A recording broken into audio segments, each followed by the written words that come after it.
our volunteer assistant at the time was Justin Bridgman, who is on the LSU staff right now. Yeah. And every single day that summer, he threw me BP. We completely changed my swing. For me, at least, it was the swing change that came before the mindset change. I was good enough to compete with a swing that wasn't, very good mechanically. And, I'd find a way to be productive.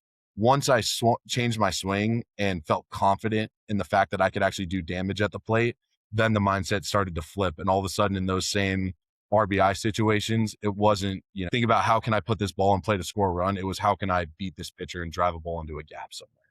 So definitely a mental shift. Hey, and welcome back. I want to jump right into it. Today, you're going to learn what actually separates productive hitters from talented hitters and the specific mindset and training mistakes that quietly hold most players back. We are joined by Joe Yorke. Joe was at Boise State when the entire program was cut. He then transferred to Cal Poly and became one of the most productive hitters in program history. He did some coaching in high school, I believe. Now he's the assistant GM at a DPAT, where they specifically brought him in for his hitting instruction and ability to connect with athletes. Today, we're breaking down what actually builds an elite hitter. So, Joe, welcome. Yeah, thank you guys for having me. Excited to talk some shop and hang out with you guys for a little bit. Awesome. Well, let's jump right into the first thing I have. So going back to Boise State, and when the program gets cut, I'm sure there's a lot of stuff going on. But what was your first reaction to that?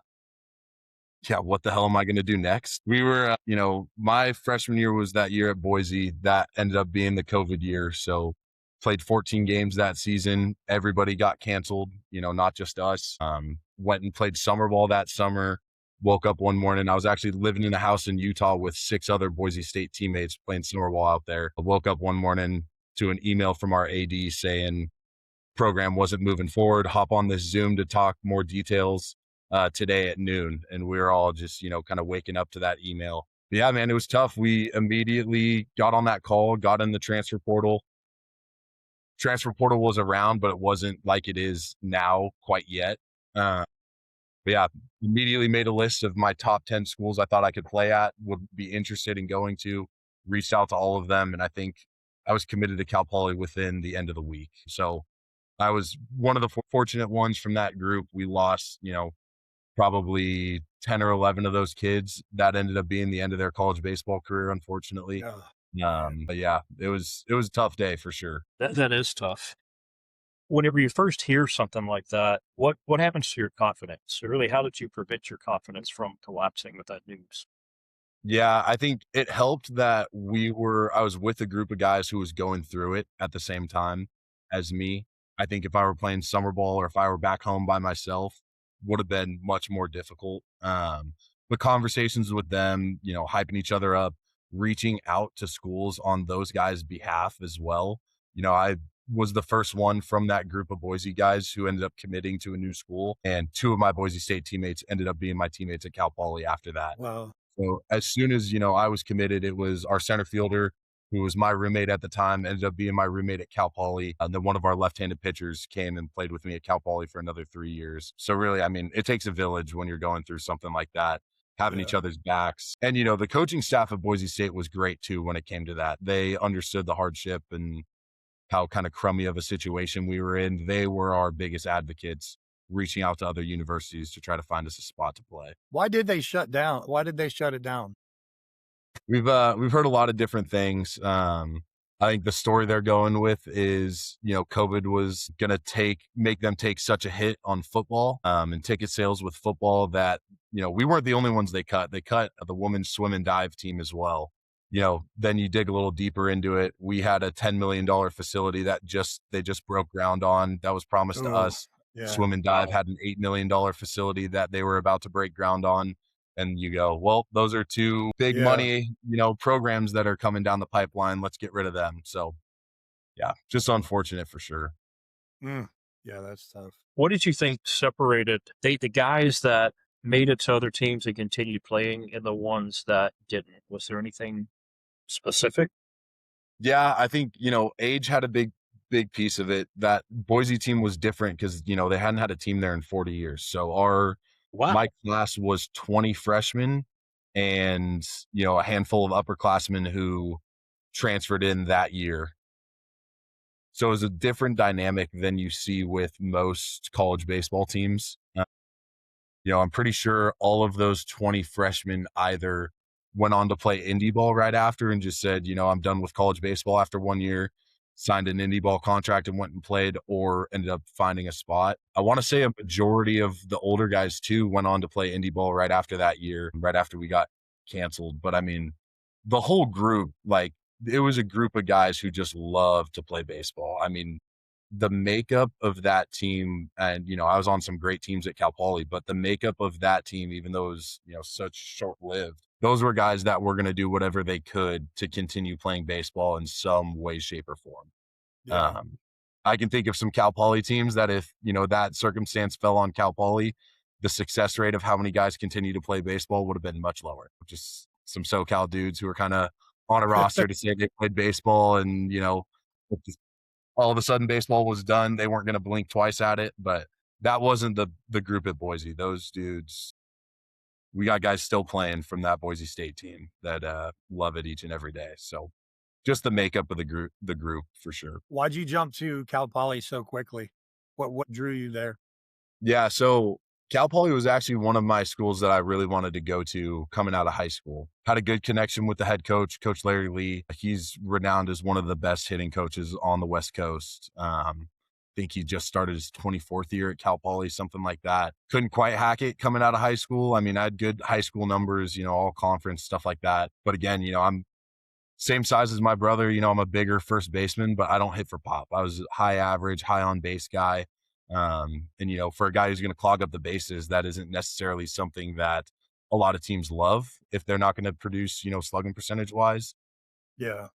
Then, once I got to Boise and put up some numbers for a year, they decided, they'd seen enough and they'd like me to come in. And it was pretty easy. Once I had that first phone call with Cal Poly and they were interested, I was all in on that school.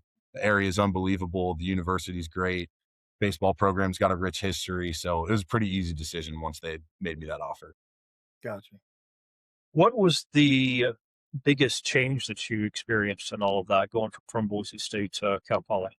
Yeah, it was a big change. I mean, we had our Boise State coaching staff all came from pro ball.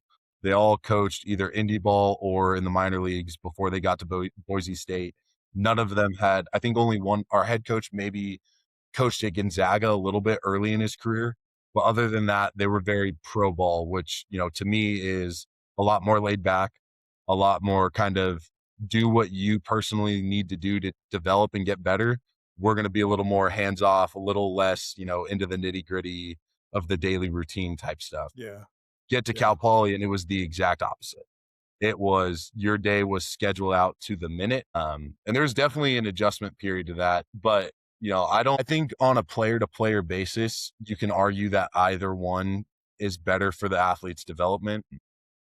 I think in a team setting, it's really tough to have more of a laid back if you don't have the right guys in that locker room that are willing to put in the work on their own. Right. Yep. Yeah. So it was, for me personally, I actually appreciated it being a little bit more structured, especially early on in my career at Cal Poly. But like I said, it just depends on the athlete, what they're willing to do, their commitment level, all that stuff. Do you think, so you said at Boise State, they were a little bit more, they came from a professional level and they ended up being a little bit more hands off. However, you also said, I think, that the team there, that you had a great team there at Boise State. Was there something different about their recruitment strategy where they made sure to get the right guys that kind of fit into that system, or do you think maybe it was luck? Yeah, I think a little bit of everything there. I mean, having to bring in 20 freshmen is definitely, you're going to have to recruit a little bit differently, especially in a state like Idaho, where I think maybe only 4 or 5 of our kids on that Boise State team were from Idaho. Really? A couple kids from Texas, a couple kids from Washington, a bunch of California kids. But, Gary, our head coach, Gary Van Tall, he probably talked with me for almost a year and a half before he even offered me. And they did offers very differently than what I've seen from other schools. It was, come on a visit. Me and my mom flew out there, sit us down for dinner. hey, we want Joe to have a spot on this team. The scholarship is going to depend on how much money can you get academically scholarship wise and how much can you guys pay to come to college, right? It was very much not based on, hey, you're going to be our everyday first baseman, you get a 75% ride. It was more, what can the family afford? What does this family need versus this family? Which was very different because every other school I'd talked to at that point, albeit it wasn't that many, it was, hey, we want you on the team, we can offer you 25%. Hey, we want you on the team, 30%. He kind of did it backwards. And I think he did that to get to know the family, get to know the player's background a little bit. I mean, you can ask my now fiance. There was nights where we'd be on date nights and it's a call from Gary Van Toll and I'm gone for an hour and a half talking to him. Like he's very long winded, but awesome dude, awesome coach. And I think he was really good at finding the right people, not necessarily, he kind of left the coaching in terms of, skill development to the rest of the coaching staff. But he was very much the community, bring everybody together type coach. All right. So at Cal Poly, once you transferred, quickly became, or at least the way I understood it, you can clarify, quickly became an RBI leader. So you had the first and all-time RBIs, third in hits, second in games played, all Big West honors. What do you think contributed the most to that? If you could identify it down to either one mindset or one practice strategy. I know there's more than one. Definitely. Yeah.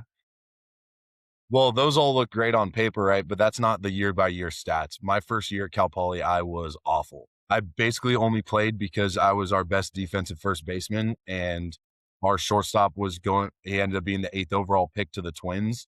And our coach valued having somebody who could pick the baseball at first base. I hit 220 that year, played in, I think, 56 of the 58 games or something like that, and would bat 7th, 8th, or 9th every single game the entire year. I, found ways to impact the game in terms of getting walked, low strikeout percentage. I was still like second or third on the team in RBIs, not by driving in, big bases clearing doubles, but runner on third, less than 2 outs, infield back. I was the guy who was going to put the first pitch in play on a ground ball to the shortstop and score that run. Right. That kind of became my role. And that summer going into my next year, didn't play summer ball. And funny, all this LSU connection, our volunteer assistant at the time was Justin Bridgman, who is on the LSU staff right now. Yeah. And every single day that summer, he threw me BP. We completely changed my swing. For me, at least, it was the swing change that came before the mindset change. I was good enough to compete with a swing that wasn't, very good mechanically. And, I'd find a way to be productive. Once I changed my swing and felt confident in the fact that I could actually do damage at the plate, then the mindset started to flip. And all of a sudden in those same RBI situations, it wasn't, think about how can I put this ball in play to score a run? It was how can I beat this pitcher and drive a ball into a gap somewhere? So definitely a mental shift, but, more importantly, the mechanical aspects. I mean, I my whole career with Justin Bridgman, that dude, I still tell Zach, my brother, Zach Yorke, Bridge is one of the best hitting guys that I know. Yeah. Yeah. That's interesting. Or did you write that down, Kyle? The mindset came after the mechanical changes? I know you wrote I did write that down. I figured you did. That's interesting to hear that. Yeah. Yeah. Well, what changing mechanics first and using that to help build confidence. It sounds like it's much more of a procedural approach to the whole thing. What was the swing change? Yeah, absolutely. So it was a lot of things mechanically. I was really spread out in my stance. I used to be a guy who would have my bat very flat. It would cause me to kind of leak and drift and get really pushy with my barrel. I also didn't rotate very well. Part of that was being, such a big, heavy guy. It was really hard for me to clear my hips and rotate. So the first thing we did was to narrow up my stance, get me a little bit taller, a little bit lighter on my backside to actually create a little bit of rotation. And then the big thing for me was going from having a super flat horizontal bat to getting it a little more vertical. It allowed me to launch the baseball, get the ball in the air, elevated a little bit easier without having to compromise kind of the drift or the slide forward that I used to do that first year at Cal Poly. But to your point, Kyle, I mean, I think, talking about confidence in the box, and, we talked about this all the time at Cal Poly of the confidence stemming from the preparation and not the results, right? And that summer, doing, the drills that Coach Bridgman had me doing, just the consistent quality of work that we were putting in, I wasn't facing live pitchers at all that summer. It was strictly cage work with Coach Bridge. So I wasn't really getting quote unquote game results to base confidence off. That's where I really learned to believe in the preparation that I was putting in. And, going forward into season that year and the next 2 years after that, I knew that if I had done my routine pregame, if I had done my routine the day before in practice, that I was confident that my process was done properly, therefore confident in the game, whether it was, you always hear it in baseball, whether you're 0 for 4 or 4 for 4, you should be just as confident. Well, that's much easier said than done, Yeah. right? A lot of guys like to go they live in the ups and downs of the game, which we know there's so many, but that's when I built out my routine and learned to become confident in that rather than confident in what I did on Friday night, Saturday night, Sunday afternoon. Yeah, we teach that competence is built in the day-to-day practice, and you have to have competence first before you can have confidence. And I really like what you said there, and to kind of like tie that together in a way that made sense to me, or if anybody that's listening, the stats that I went over in the very beginning, the RBIs, the hits, the awards, all of those were outcomes, but they just came from that, the daily driver being that routine that you focused on over and over. So it was really like the production followed that process that you put in place. Definitely. And I have also heard too that Melissa has said that Dylan gets pretty pushy with the barrel of his bat as well. So I think that Perfect. We'll work on that when I see you later tonight, Dylan. Yeah, I need help with that, please, Yorke.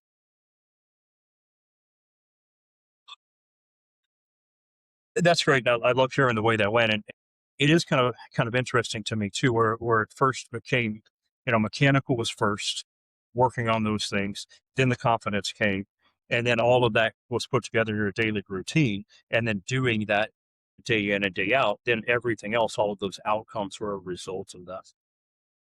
I think Dylan has a question. Yeah. So, Kyle, it's funny because, we talk about process over outcome, and it's kind of like a subcategory of what this podcast is all about. We talk about it, but like putting the two together and hearing Joe's story, it makes so much sense, right? We talk about focus on the process, focus on the controllables. Like that's what we always tell our boys is focus on what you can control. And I ask them, okay, what can you control in this moment right now? And they'll tell me, and I'll either say yes or no. This is at practices, right? And so it makes so much sense too. Like if you focus on the process becomes subconscious over time, right? So for in the game, what you've been doing in the practices because it becomes a subconscious thing. Therefore, you have confidence because you're not even thinking about it anymore, right? So Now, it makes. do you think? Sorry, Go I'm ahead. Go interrupting, ahead. and I know we're supposed to work on that. So Yep. so we talk about focusing on the controllables, attitude, effort, and focus. Could we put in that mechanics? Like if you're focusing on, Absolutely. and that would be early, but Yeah. So what's interesting is when I talk to the boys, sometimes they'll come up with a controllable that's not necessarily what we talk about the controllables are, but it is controllable, right? So working on your mechanics and doing the mechanics right in a drill is absolutely a controllable because if you're just going out there to take hacks and they're mindless, like we talk about all the time, mindless hacks versus mindful hacks, right? We talk about that all the time. Yeah, absolutely. That can be a controllable, right? Mindful hacks, that's controllable. Yeah. And that, just to piggyback off that, like, I love using the word intent, right? Being intentional about what is the outcome that I'm trying to get by doing this drill, right? And, something that I always do as a coach now is I want to make sure not only the kid is doing the drill, but he's understanding the why, right? Absolutely. Giving him the autonomy, the personal identification with we are doing this drill because it's going to help this part of your swing. Now you understand why we're doing it. Now we have a better idea of what the goal outcome of whatever the drill is. 100%. And it's like when kids are warming up for practice or warming up for a game, right? Being intentional with your throat, like just warming up, right? Be intentional with your throat. Doing karaoke. What is this doing? Why are you doing it? You know, be intentional with that hip driving through, because this is why you do that, you know. But that's Karaoke? what. Don't worry about it. Don't worry about it, Kyle. It's something you don't know about. Karaoke with the rip through.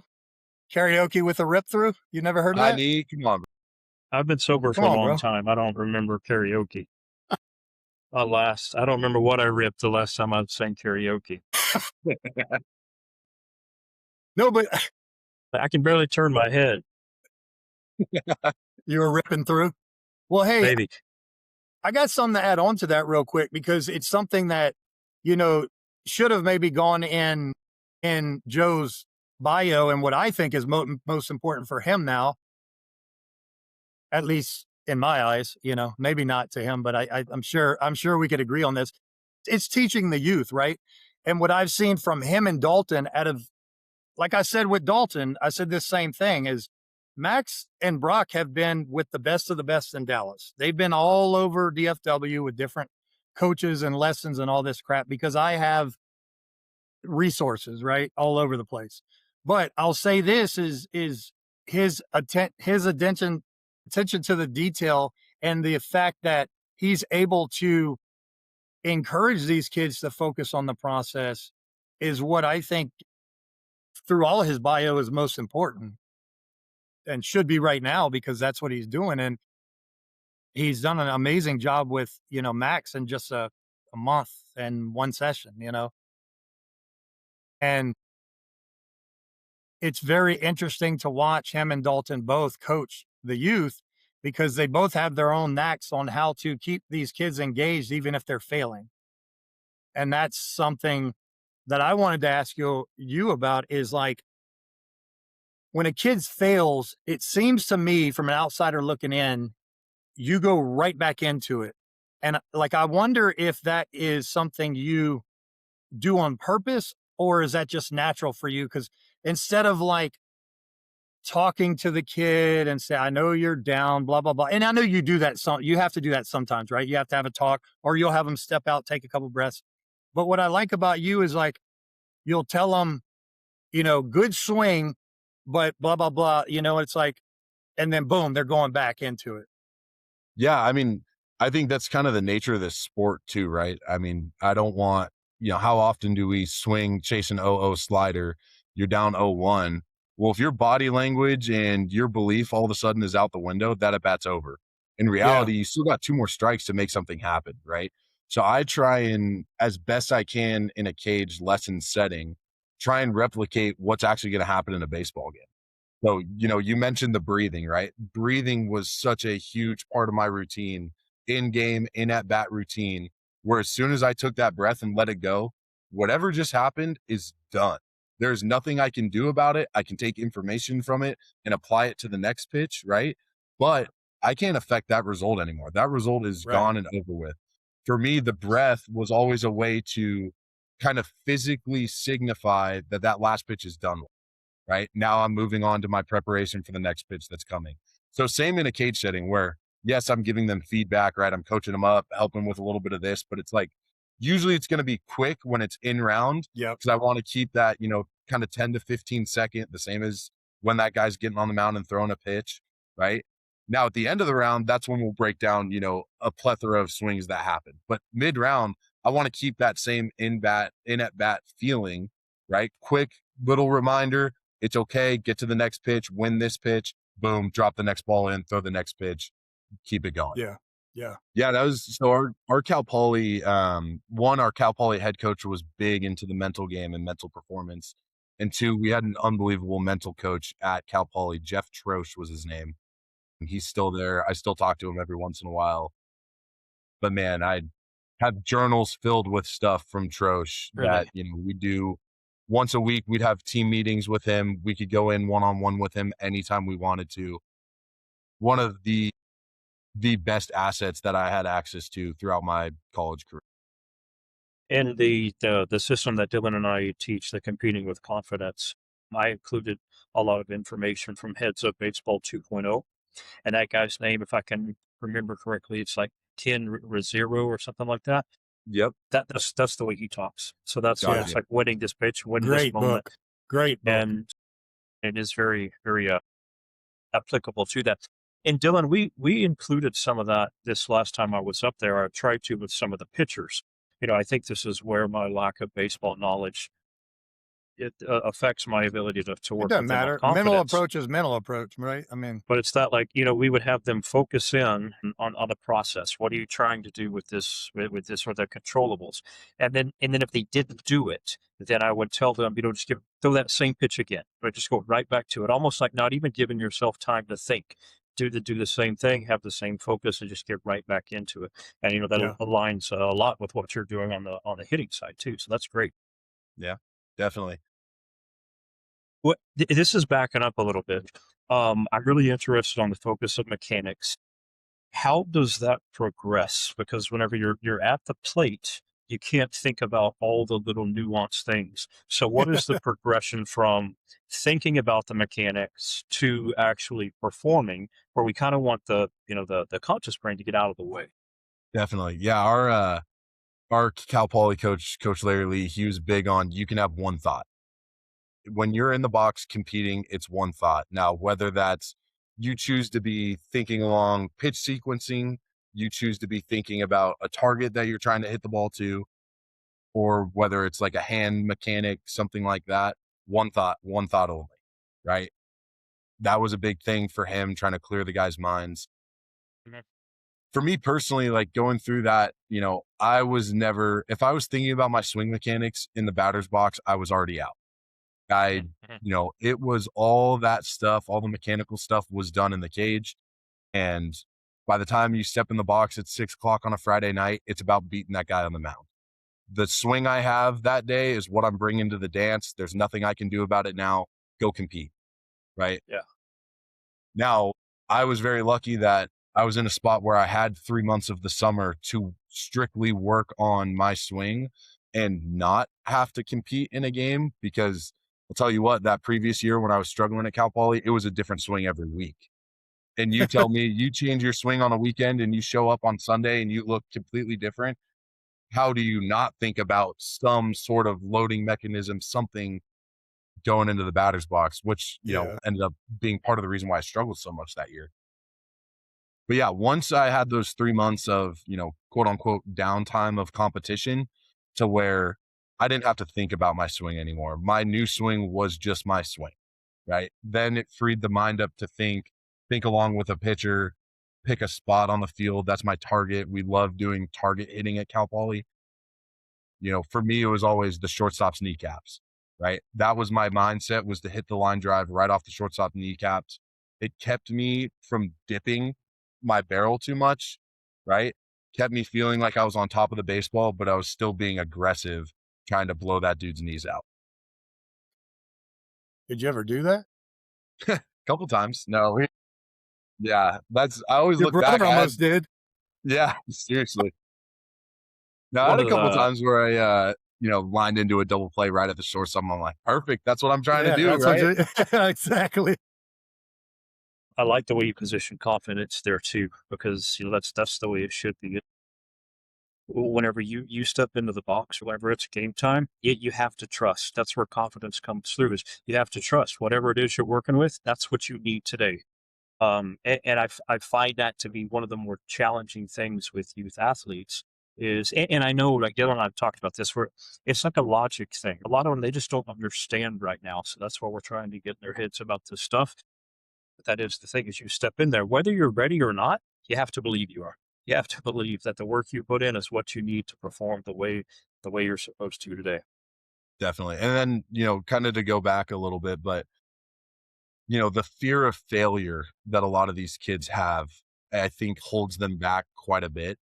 I mean, Dylan's seen me in the cage. He knows that, if a kid's like, I tell kids, it's okay to swing and miss. Like when we're working on stuff in a cage and we're changing things, there is no eyes on you. There's nobody calling strike three and sending you back to the dugout. This is the time to learn how to fail, right? Then it gives them kind of the freedom of failing is okay in this setting. And a lot of the times it frees their minds a lot when they're not worried about, I'm not going to get benched. We used to talk about all the time, thinking about, what does this mean, right? A kid comes in for his first at bat of a weekend, pinch hitting. he's going up to the box thinking, well, if I get a double, maybe I'll be in the lineup second game today.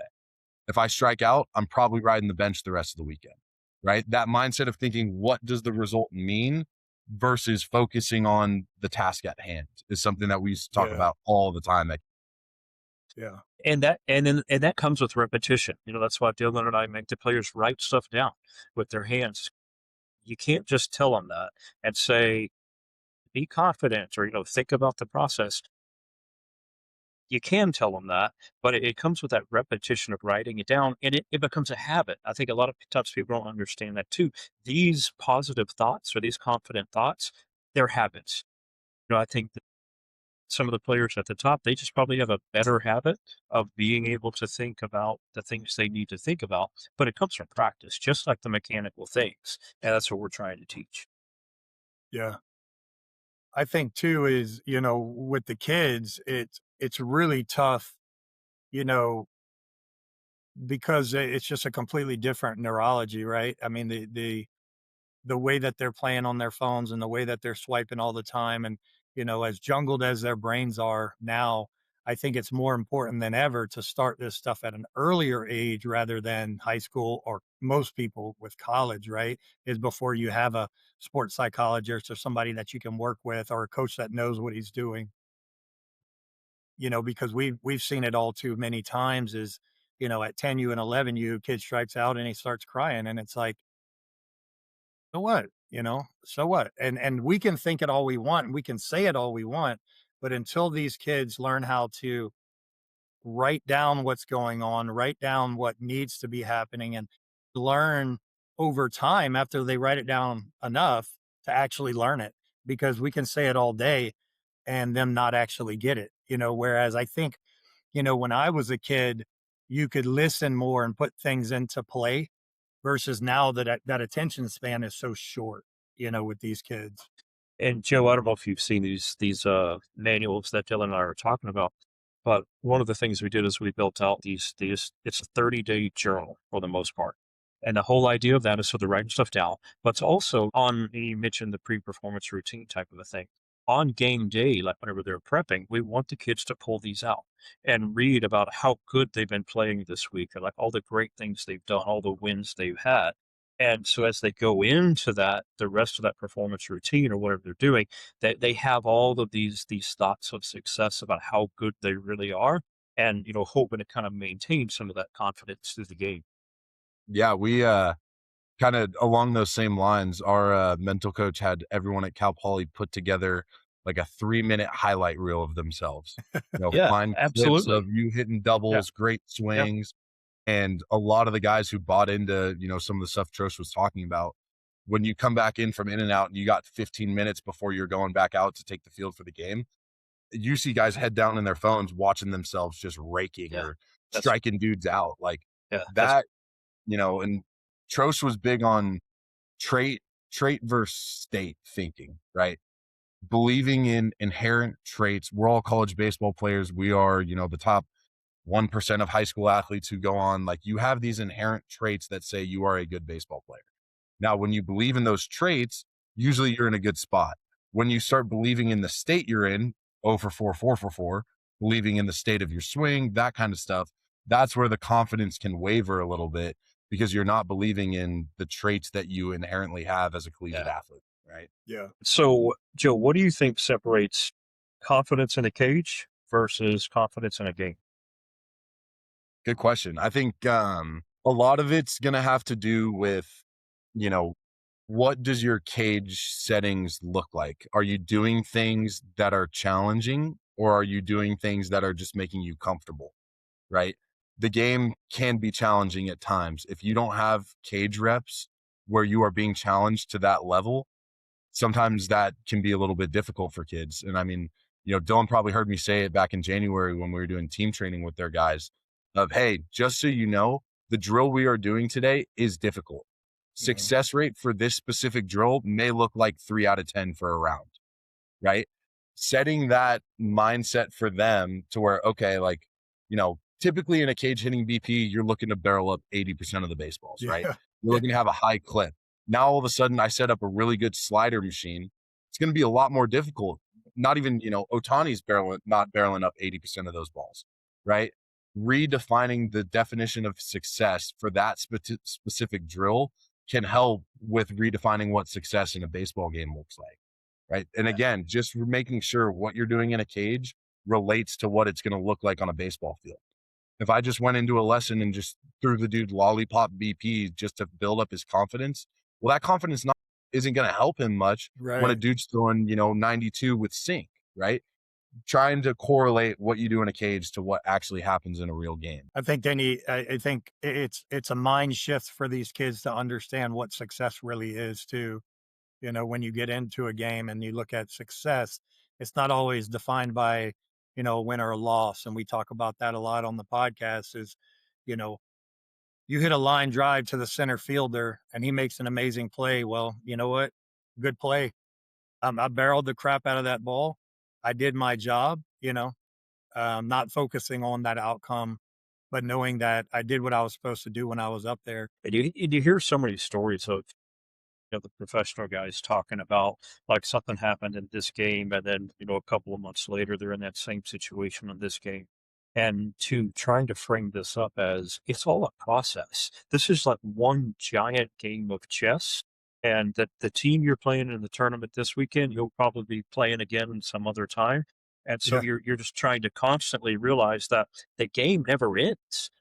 Each 9 innings may be up, but the game is just a continuous evolution where things are coming back around. And again, I don't know if kids really can conceptualize that, but I think that's one of those things to try to start to teach is, whatever the situation is, having a mindset, growth mindset of like, that was hard, but we'll get them next time. Yeah.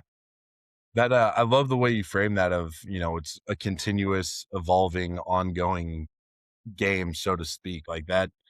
Our coach at Cal Poly was big on you get as many at bats as you possibly can. Every single one of our guys played summer ball unless they were injured.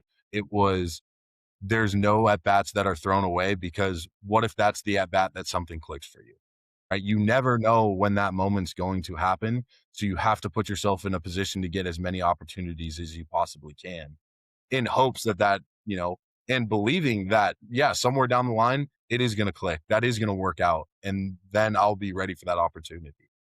Yeah. And the way you talk about when we were talking about some of the practice in the cage and stuff, if you've ever heard of the term deliberate practice, and I've ever read like the actual definition of that by the psychologist Anders Ericsson, like the big thing about it is you have to be pushed outside of your comfort zone. And in most cases, and this number was never actually like studied, but it appears to be, about 60 to 70% of the practice time should be practice that pushes you outside of your comfort zone. But it should also be in a setting where you're able to get feedback. So you have a good coach that's present. So that, whatever the mistake is, maybe it's mental, maybe it's physical or mechanical. So you can continuously work on that. And I think of like framing that to where the 30% that is within an athlete's comfort zone should probably be pretty close to a game, because we spend a lot of that practice really just outside of the comfort zone. It's not confidence building. It's hard. It's not fun. But whenever we get ready to go to the tournament, then we spend about 20 to 30% in that comfort zone, helping to sort of reboost on-field confidence just before going into the game. I like that. Yeah, that's interesting. Well, that's a lot higher than I even would have thought it to be. Yeah. Why haven't you ever said that to me? Yeah. we talked about it before, like success versus non-success rates. Yeah, I will find it for you. I got all the scripts on this. But it is, I would think it had a rodeo. So I did a podcast with a rodeo guy before, and we had talked about this. I really think if the athlete has the right mindset, and you're in the practice environment, everything should be failure. Like if you have the type of mindsets where you can fail 100% of the time in practice, but keep going, that's going to be the quickest learning hack. But a lot of times that's tough for people. Even in a practice environment, you have to have some successes to keep you going. But you get somebody that's maybe a little messed up in the head, and if they can handle those high rates of failure, I think that's the person that will excel exponentially quicker than many of the other ones. It's definitely age dependent too. Like if, you don't want to put a 7-year-old at failing 100% Absolutely. of the time. Yeah. Yeah. Unless they can handle it, but that would be the thing. But to your point, no, they're going to go Yeah. find some other sport where they can feel Yeah. a Yeah. little bit happy about it. What do you think is a primary focus point for a high pressure at bat? So you had mentioned a few things of thinking about where the ball is going to go, your hands, thinking about the pitch that's going to be coming. But could you identify one to two focus points, and how would you frame that? Like, should they actually tell themselves? Yeah. I think those, pressure, quote unquote, pressure situations, a lot of it is made up in our mind, right? I think a lot of it is, you know, if I'm getting 12 at bats on a weekend, let's say, and my first at bat comes in the second inning with nobody on base. Objectively, to us, to baseball people, that is not a very high pressure at bat. Now, the ninth inning, I'm up and it's bases loaded, 2 outs, and we're down by 1. All of a sudden, our brain says this is a pressure at bat, but they're both at bats, right? We used to talk about being situationally agnostic, right? My job is to hit the baseball hard, no matter what, right? A double in the gap is going to work no matter what situation of baseball I'm in, right? So maybe this isn't necessarily the answer you were looking for, but constantly reminding yourself of whatever my goal is, it doesn't change based on the situation, right? We are hitters. We want to hit the baseball hard as often as possible, right? That is the goal, no matter what the game is telling us at that time. And a lot of times that can relieve some of that pressure in the big situation, right? This is the same at bat that I just had in the second inning, nobody on base. I did my job and hit the ball hard. All I need to do is that exact same thing going into this ninth inning, bases loaded at bat. Nothing changes aside from the situation. Why am I going to let that affect the way I perceive pressure in this moment? So sorry, tangent and probably not No, exactly I what you like were that. looking for. No, that was good.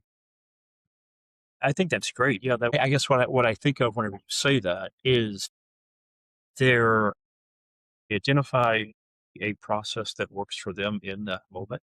And no matter if it's the second inning or the ninth inning, it's the same process. And then so having process cues of, I don't know what it might be, breathe, focus, swing hard, trying to narrow them down. Like you said, one thought earlier, but just these really small phrases or words. But I love your point, and it fits right into that. It doesn't matter where on that Yeah. continuum you are, it's the same process. And so you Yeah. just continuously focus on that. Yeah. And sorry, to go back a little bit, the routine, the pre at bat routine never changes. Doesn't matter what the situation is. It is, whatever it is for every hitter, get your signs, one tap on the inside corner, one tap on the outside corner, breath, waggle, whatever the routine is, that needs to stay consistent just so your mind has a consistent place to go every single at bat. Yeah. And I in like that. terms of, for me, it was always breath. That was every time I stepped in the box, I'd find the L of the Louisville Slugger on my bat. Deep inhale, exhale, I'm ready to go. And at that point, the mind almost goes blank. I've done this so many times. Doesn't matter what the situation is on the field. I'm in the box. I'm in my own little mode, competing against the guy on the mound, and nothing else really matters in that moment. When did you get to that point? So I've always been pretty good with having a routine. Now, I would say when there were times throughout my career when the mind wouldn't be blank at certain points, I'd be taking that deep breath and be thinking, oh my gosh, I hope he doesn't throw me a fastball and I'm going to get jammed. It took me a while. It took me building confidence in what I was capable of doing before I could finally really have a cleansing breath that freed the mind up a little bit. Yeah. I've always done it physically, but I wouldn't say the mind was on the same page until I truly believed in what I was capable of doing with my swing. So more process, you would say more processed outcome. The more times you did it, the easier it became, or was there like a time it just clicked, like during the summer with coach? Or Yeah, I think it definitely was still driven by the mechanics, right? When my mechanics were so bad, it was really hard to quiet my mind yeah, because I was constantly thinking of, well, this pitcher could go to 3 different pitches and probably get me out on all 3. Which Right. one do I need to gear up for? Like, the mind was never at ease until the mechanical change happened. I started building confidence in the process that made that mechanical change. Then it was like, I know I'm going to beat you. I'm better than that dude on the mound. I don't have to think. Deep breath. Let's go. Right. Yeah. I don't know if y'all remember the major league pitcher Kevin Costner. He Clear the would mechanism. say, Clear the The mechanism. mechanism. Yeah. Oh Of yeah. course. Yeah. Of course. Yeah. You know, the breathing, there's this incredible book. It's called Zen and the Art of Archery. And in there, it's wild because these people go to practice archery with this one guy, and they don't get to shoot a bow for like 3 years, or shoot an arrow for like 3 years. They practice on breathing, and they practice on just drawing the thing back. But in there, they talk so much about being focused on your breathing, to where the way they term it in the book is it starts to feel as though you are being breathed. So you're focusing so much on the breathing process, and you're so mindfully engaged in that you become a part of the breathing process.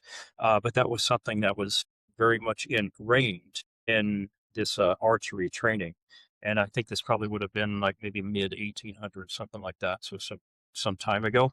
But I always think about that. Like, the breath is the one connection we have between the parasympathetic nervous system, where we're calm and relaxed, and the sympathetic nervous system, where we're a higher state of arousal, and we can control that. Like, through that mechanism of breathing, we can control our nervous system response. And I really wish people would focus so much more time on that. We try it with Dylan's kids, or we're doing it, but at that age again, it's just one breath. But hey, Yeah. at It's least hard it's for a them to start. even know how to breathe right. It's Yeah. Yeah. crazy. Because But like, at least it's diaphragmatic a start. Yeah. that diaphragmatic breathing was taught to me by my dad at a very young age because of my anxiety, Tourette syndrome, depression, all the crap that I went through. So that was taught to me at such an early age. And it's so funny to look at the kids now and try to get them to breathe, see your stomach come out. It's so interesting how they can't do it. Yeah. Every time Max will be on the mound, take a breath, shoulders go up, shrug, Shoulder back shrug. down. Yeah. That's Yeah. not how you breathe, bro. No, it's so crazy to me but I guess, because I did learn it at such an early age, it's just different. I want to talk a little bit. We've got about 10 minutes or so left here. A development blueprint for athletes. So, what do you think 13 to 16-year-olds or so should focus on weekly? Sleep and nutrition. Boy. If you want to Do get the into club. the real nuts and bolts of development at that age, it's sleep and nutrition. Okay. Right. That Sleep. is something that I neglected for so long in my baseball career Yes. and didn't even really care about it until all of a sudden I get to college and it's being, crammed down our throats. And it's like, oh, well, if you have a head start on some of that stuff, I think it Yeah. can be such an advantage for a 13 Yes. to 16-year-old athlete. And I think what people miss too is if you're training outside of your comfort zone, right? If you're doing that deliberate practice, that's really hard on the brain. That's the point, right? Anything where you're frustrated, that's the brain trying to make connections. The only way we make the right connections and purge the ones we don't need is through sleep. So high quality sleep, kids need it anyway, but especially if they're training hard and trying to learn a new skill. So when I say training hard, I don't mean just like physically working hard. If they're trying to really work through something and learn a new skill, sleep plays such a huge role in that for a variety of reasons. So I like that. Yeah, that's great. It's funny because I've got a kid. I need to talk about that exact thing today. It's very interesting watching kids from the age 10 to 13. Like, there's such a huge change there, not just with puberty, but, you know, kind of their mentality and how they start growing up. And it's all of a sudden their baseball friends are playing games and they want to play games with them, like video games or whatever you call them. And, they'll use the games until they sleep, until they go to bed and they fall asleep with their little gaming device. And then, that's the worst thing you could possibly do as a baseball player. The worst thing, you know? And then to know, I mean, the nutrition, as we both know, I've been in the nutrition and the fitness world since I was a little kid, and the nutrition's so hard to get. Even if you think you're buying good food now, the least you can do is nourish your body as well as you can and get proper sleep. And so many of these kids now are staying up on their freaking gaming devices and falling asleep with them, that they're not getting the sleep or the nutrition. It's devastating. There's some pretty good evidence about if you were to take and way back in the day, people that were much more productive than we are, like inventing cars and airplanes and doing all this crazy stuff. I'm not saying we're not still productive, but sometimes the level of productivity was just different because they didn't have access to technology like we do. What you think about right before bed is often what your brain will try to figure out. So there is a theory in dreaming about why we dream. And one of those theories is that your brain runs through these cause and effect scenarios, consequences, and they say that that's a way they can learn new skills or try something out that they haven't been able to try in real life. You can do that through dreaming. But again, it really only works if that 5, 10, 15 minutes before bed, you sit there and maybe you journal and you take some time to reflect about how your practice went, how you hope it would go, anything else, if you're working on schoolwork, those types of things. So to Dylan's point, that probably even 30 minutes before bed should be spent probably being mindful about breathing and focusing on your goals as you drift away to sleep. That would have such a big impact on development. And Yeah. same thing though, how do you get kids to believe it? How do you get Yeah. how do you get parents to try to emphasize it? Yeah. Yeah. So what do you think now, and this kind of for both of y'all, but maybe Joe first. What do y'all think parents overemphasize Games, the games, actually playing there? playing way too many games. I think that and becoming sport specific, one sport specific too young.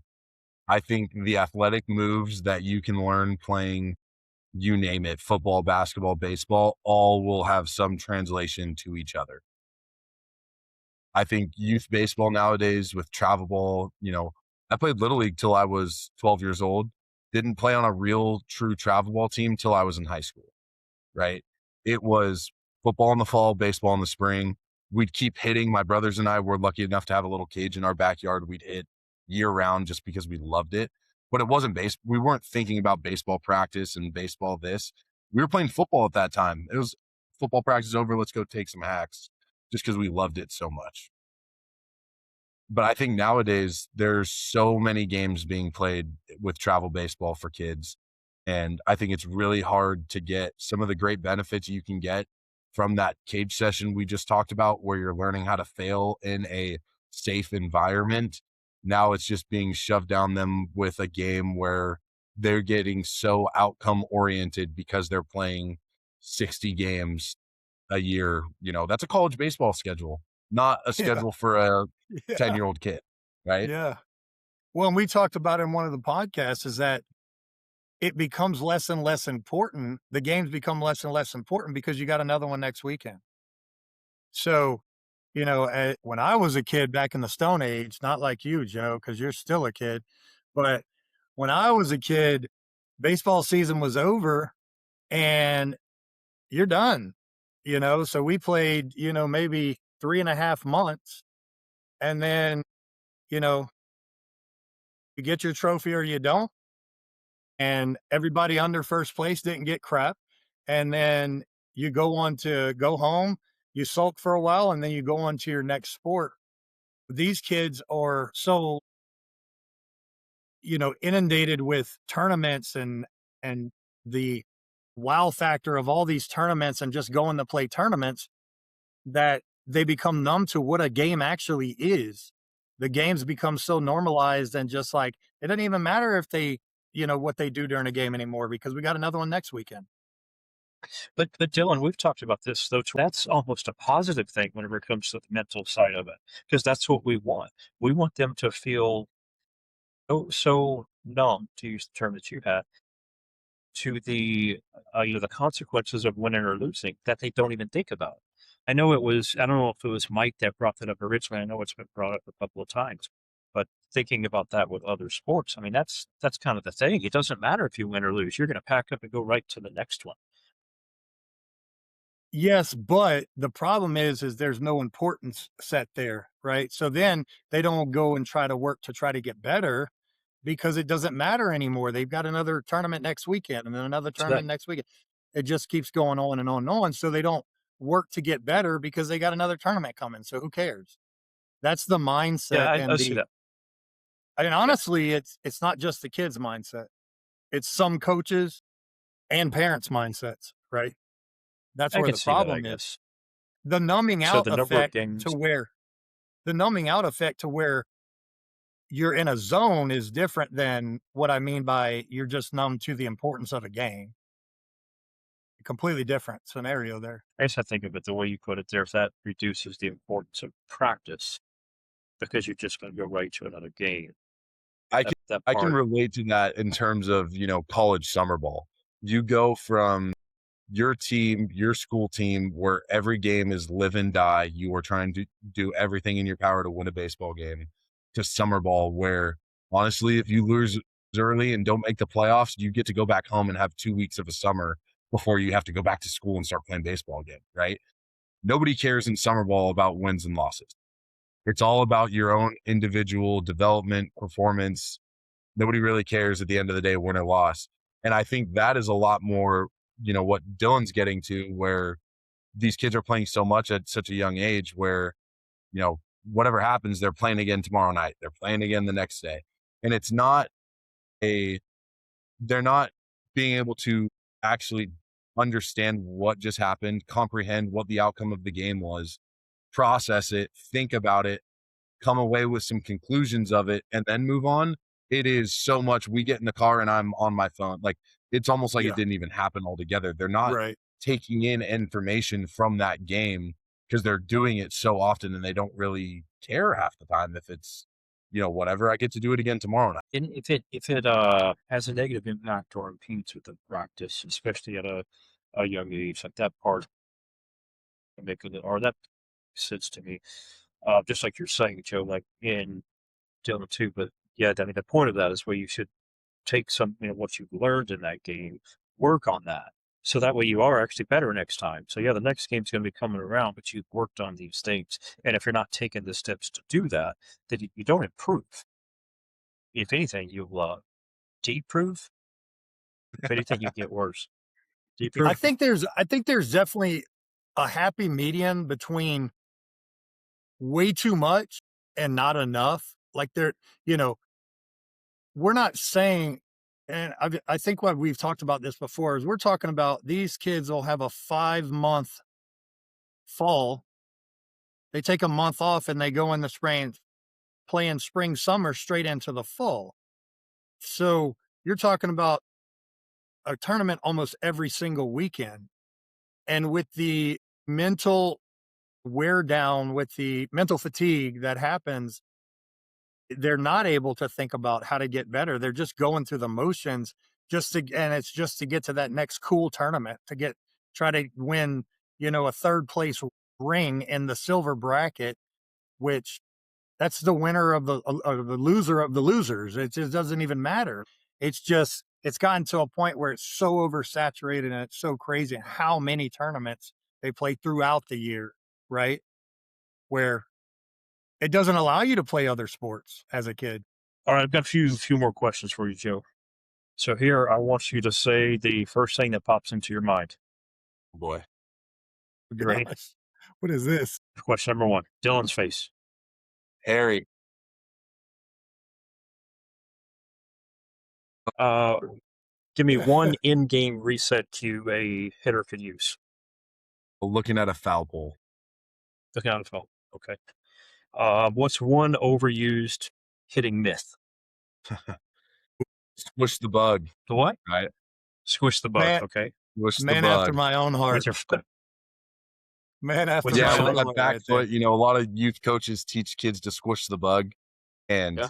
technically you do that when you rotate properly, but really you should be teaching kids to rotate with that back hip, which in turn is going to make you squish the bug. not tell a kid, hey, just squish your foot into the ground. That's going to make you rotate, right? Every time All you right. squish the bug. Yep. All right, give me one mental mistake that cost hitters the most.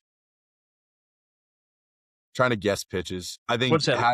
having a plan and approach and sticking to it instead of, hey, this dude just threw me a fastball. Scouting report says, 1-0 count and he's going to throw me a changeup. I might want to look for that fastball, right? Like trying to, instead of just having a plan and approach and sticking to it, whatever it is, trying to jump around and guess pitches, think along with a pitcher, especially at the collegiate level, is when guys get into a lot of trouble. Yep. Can you tell me what that looks like, having a plan, sticking to it? Would that be process oriented, like we said, of something of just, and again, I don't know what it would be, but like relax, see the ball, swing hard, or would there be something else that's I think at a young age, it's very simple, something like that, external cue of something along the lines of swing hard, get my A hack off, something like that. I think at the collegiate level, it turns into a little more of like your pregame prep. You're breaking down pitcher scouting reports. We all get them posted in the dugout, and this dude's 85% changeup in a 1-0 count to left-handed hitters with runners in scoring position. You get into that situation, that is already programmed into your head. I know if I get into that situation, I'm sitting on a change, right? Now, he throws a fastball in on the first pitch. Am I going to jump from the plan and think, all right, maybe they're trying to come in, maybe he's going away from the scouting report? Or am I going to stick to the scouting report and believe in the process that we had pregame that said, this count determines he's going to throw this pitch 85% of the time, right? All right, what's one drill that translates, maybe one drill you use in the cages that translates the best to games? That's probably the toughest question you asked me all day. Right. It's all for me. Let's go with me. Let's talk about mine. So for me, my top hand was awful. I'm a right-handed thrower. I do everything right-handed except for swing a baseball bat and swing a golf club lefty. So non-dominant hand, top hand. I'd get no length through contact with this top hand. It was just along for the ride. So for me, I love doing short bat top hand drills where I isolated that one hand, one of the weaknesses of my swing, turned that drill into one of my strengths where, I could take a round off a machine with just that top hand now. And I learned how to use my body, how to turn my body properly to where I'm not trying to swing the bat with this top hand, swinging the bat with my body and extending through with my top hand. That was the best drill for me. That, helped me so much. And I love doing it with little kids because they all think about delivering the barrel of a bat by doing this with their wrists and hands, flipping them, instead of delivering the barrel of the bat by rotating their body. I think that's one of the biggest problems with youth, younger baseball players. Yes. Not quite understanding how to deliver the barrel of the bat. Yep. In other words, Kyle, it depends. Depends on the kid. It depends on the kid. That's Kyle's favorite term. That's Kyle's favorite.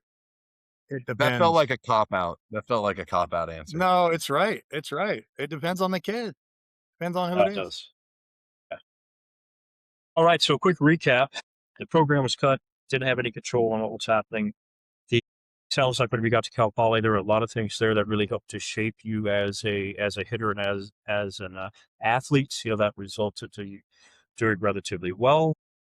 And then, like, lo and behold, probably because of that, you end up getting drafted, so to speak, by DBAT, and now you make a living helping to teach kids some of that same stuff, and you get to do it on a much bigger level. I think one of the things that Dylan and I've talked about too about his baseball past too is, if you think about it now, like, man, you're so impactful to the youth of today and what they will become in the future, and I hope you get a lot of fulfillment from that, because it's probably one of the most important things you could be doing, in my opinion.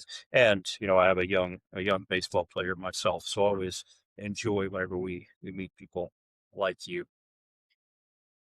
Yeah, man, that you hit it on the head. I love it. I can't think of anything more rewarding for me to do than to try and share my knowledge of the game and help impact kids and teach them about the things that I did wrong and how to correct those. And I'd wake up every morning with a smile on my face, getting to do what I do.